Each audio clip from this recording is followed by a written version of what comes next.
Don't Call Me Sidney. Written by Jane Sutton. Pictures by Renata Gallio. It all started on Gabby's birthday. Sidney surprised his good friend with a poem. Happy birthday to Gabby. I've known you since you were a baby. I hope your day's fun, in the shade or the sun. You're my best friend for sure, not maybe. Thank you, Sidney, said Gabby, pleased that the forgetful Sidney had remembered his birthday. You have such a way with words. Sidney grinned. He thought he had a way with words too, but he thought it might be showing off to say so. While Sidney and his friends ate birthday cake, Sidney thought a poem about himself. Here's to a poet named Sidney. He is very, very blidney, schnidney. He kind of looks like a kidney. Oh no, Sidney couldn't think of a word he liked to rhyme with his name. What's wrong? Asked Gabby. He always could tell when something was bothering his friend. Nothing rhymes with Sidney, he said. When it's my birthday, I won't be able to write a poem about myself. Unless, yes, that's it. I'll change my name. You're going to change your name? Sure, why not? Asked Sidney. Because you're Sidney. Not for long. At home, Sidney tried to think of a new rhymable name. How about book? That rhymes with look, took, and cook. No, thought Sidney, book is not a name. Reginald! He had always liked that name. But Reginald didn't have any rhymes either. Sally? No, that was a girl's name. Suddenly, his new rhymable name came to him. Joe! Joe rhymed with go, low, and slow. It even rhymed with toe. From now on, Sidney would be called Joe. The next day, Sidney, now known as Joe, delivered announcements to all his friends. Important announcement. Please don't call me Sidney. I am now Joe. Very truly yours, Sidney. Joe, I meant. Joe was writing a poem about his washing machine when the phone rang. Hello? He said. Joe? Said a familiar voice at the other end. You have the wrong number, said Joe, disappointed. He went back to his poem. The washing machine is a beautiful thing. In my basement, it is the king. The phone rang again. Joe, said a different voice this time. There is no Joe here, said Joe. That night, there were 3 more calls for Joe, but none for Sidney. This Joe seemed to have a lot of friends. The next day, Joe and Gabby went to the beach. They were building a sandcastle with when their friend Judy came over. Hi, Gabby. Hi, Joe, said Judy. Who's Joe? Said Joe.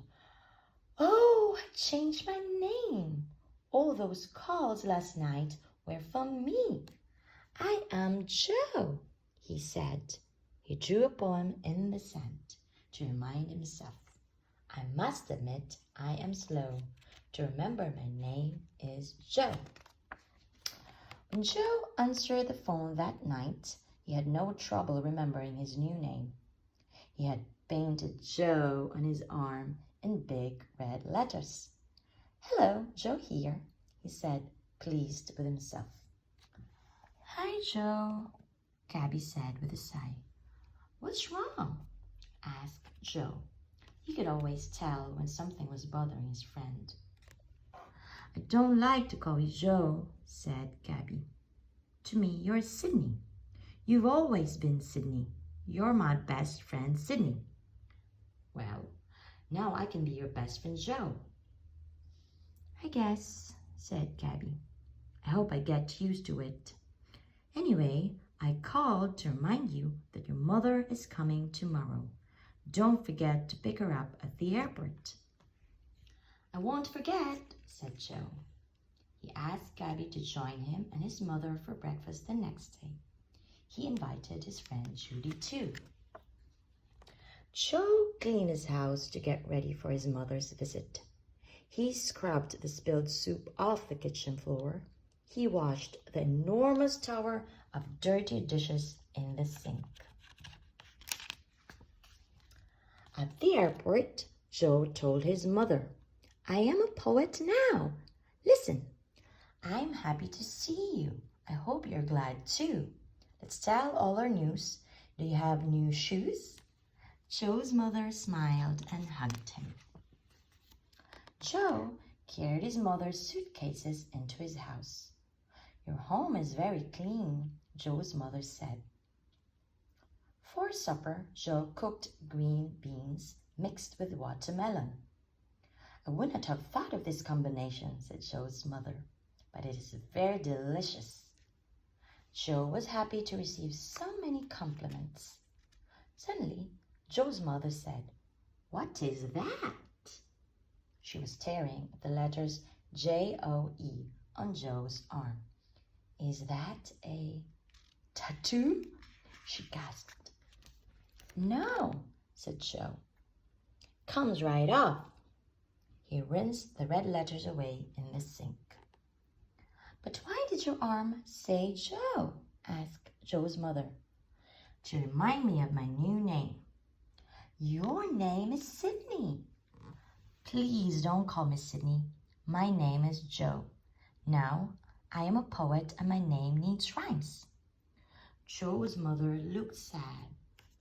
Sidney is a beautiful name, she said.